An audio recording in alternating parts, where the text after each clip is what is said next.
ایک بادشاہ تھا، اس میں ایک عادت بد تھی، اسے بیٹی سے بہت نفرت تھی۔ اللہ کی قدرت کہ اس کے ہاں پہلے بیٹا پیدا ہوا۔ اسے اپنا بیٹا بہت عزیز تھا، بہت ناز و نام اور لاڈ و پیار سے اس کی پرورش ہو رہی تھی۔ چند سال بعد ملکہ پھر امید سے ہو گئی۔ ولادت کے دن قریب تھے، لیکن بادشاہ سلامت کو کسی دوسرے بادشاہ کی دعوت پر ملک سے باہر جانا پڑا۔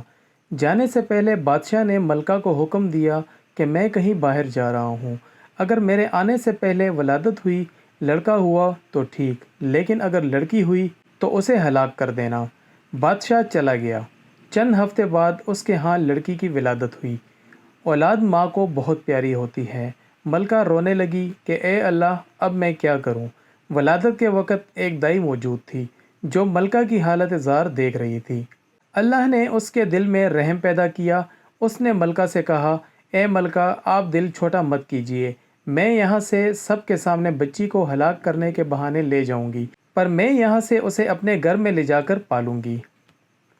اگر آپ کسی طرح سے بچی کے لیے خرچ وغیرہ بیچتی رہیں گی تو آپ کی بچی خوشحال اور آسودہ ہوگی، وگرنہ مجھ غریب کو جو نصیب اس سے اسے بھی پالنے کی کوشش کروں گی۔ ملکہ نے کچھ سونا چاندی زیور وغیرہ بچی کے واسطے تھما دیے، بچی کو اس کے حوالے کیا۔ محل میں یہ بات پھیلائی گئی کہ دائی نے بچی کو لے جا کر ہلاک کر دیا، جبکہ دائی نے شہزادی کو اپنے گھر لا کر پورے ناز و نام سے اس کی پرورش شروع کر دی تھی۔ جب بادشاہ اپنے سفر سے واپس آیا تو اسے یہی احوال سنایا گیا کہ آپ کے جانے کے بعد بچی کی ولادت ہوئی اور آپ کے حکم کے موجب اسے ہلاک کر دیا گیا۔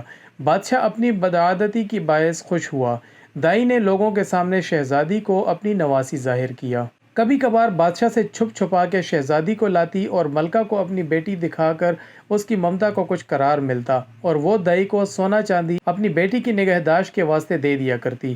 چونکہ شہزادی کی پرورش اچھے طریقے سے ہو رہی تھی، اس لیے خوب قد کاٹ نکالی، خوبصورت تھی ہی، اس لیے جوان ہوتے ہی دنیا کے سامنے شہزادی نہ ہوتے ہوئے بھی شہزادیوں کی طرح دکھنے لگی۔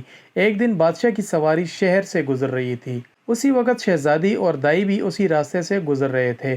بادشاہ کی نظر شہزادی پر پڑی، پوچھا، یہ کون ہے؟ وزیر نے کہا، یہ اس بیچاری عورت کی نواسی ہے۔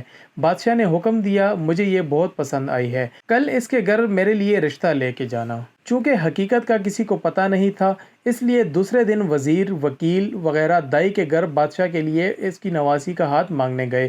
اب دائی کے اوسان خطا ہو گئے کہ یا اللہ، اب کیا کروں؟ اس نے صاف انکار کرتے ہوئے کہا، میں ایک غریب ہوں، میری نواسی بادشاہ کے لائق نہیں، اور نہ ہی بادشاہ کا کسی غریب سے رشتہ جوڑنا صحیح ہے، اس لیے دوبارہ اس سلسلے میں میرے گھر مت آئیے گا۔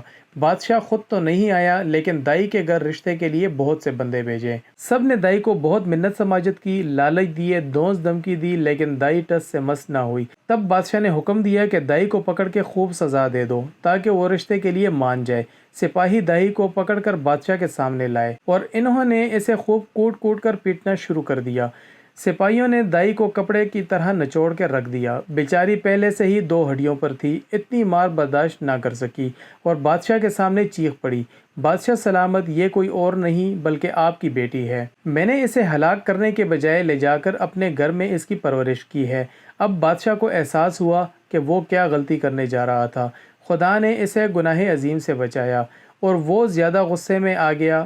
اپنے بیٹے یعنی شہزادے کو بلا کر حکم دیا کہ اپنی بہن کو جنگل میں لے جا کر قتل کر دے، اس کی آنکھیں نکال کر اور گردن کا خون نکال کر لا کر مجھے دکھا دے تاکہ مجھے یقین ہو جائے۔ شہزادہ پریشان ہوا کہ وہ کیسے اپنے ہاتھوں سے اپنی بہن کو قتل کرے، اس کی آنکھیں نکال لے اور اس کی گردن کا خون لا کر باپ کو دکھا دے۔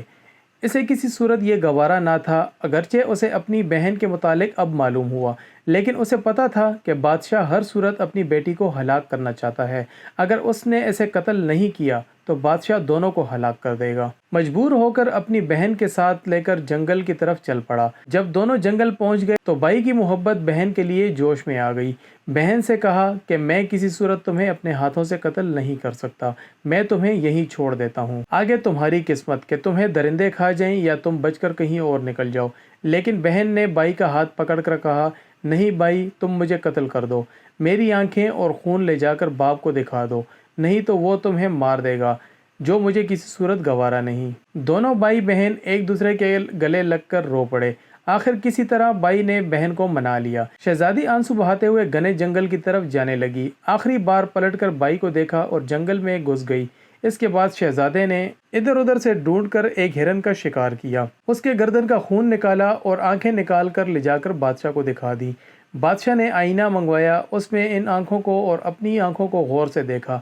جب اس کو یقین ہو گیا کہ آنکھوں کا رنگ ایک ہی ہے، تب اسے تسلی ہوئی۔ ملکہ نے کسی طریقے سے شہزادے کو بلا کر اس سے بیٹی کے متعلق پوچھا۔ شہزادے نے ماں کے سامنے سارا احوال گوش گزار کر دیا۔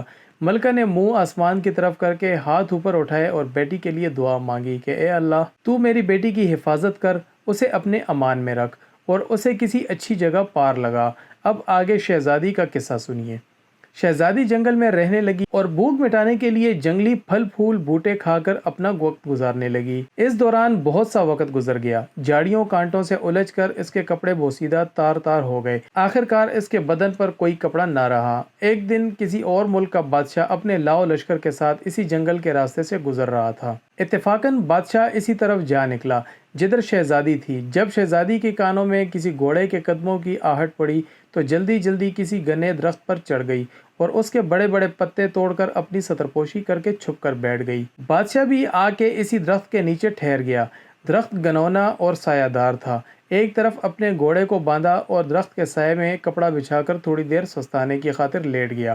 چونکہ اس کا منہ آسمان کی طرف تھا اور وہ اپنے خیالوں میں گم تھا، اس کی نظر درخت کے گھنے پتوں میں پوشیدہ کسی حیت پر پڑی۔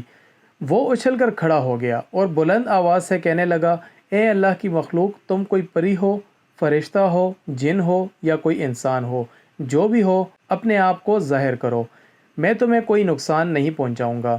شہزادی نے پکار کر کہا، اے مسافر، میں ایک لاچار لڑکی ہوں، میرے جسم پر کپڑے کے نام پر کچھ بھی نہیں ہے۔ اگر تم اپنے نیچے بچھے چادر کو میری طرف پھینک دو تاکہ میں اسے ڈانپ کر نیچے اتروں اور تم سے بات چیت کروں۔ بادشاہ نے اپنے نیچے بچھے کپڑے کو اٹھایا، اس کا گولا سا بنا کر اس کی طرف پھینکا۔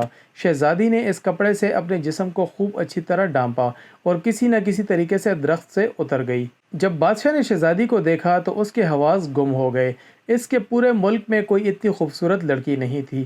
پورے دل و جان سے شہزادی پر فریفتہ ہو گیا۔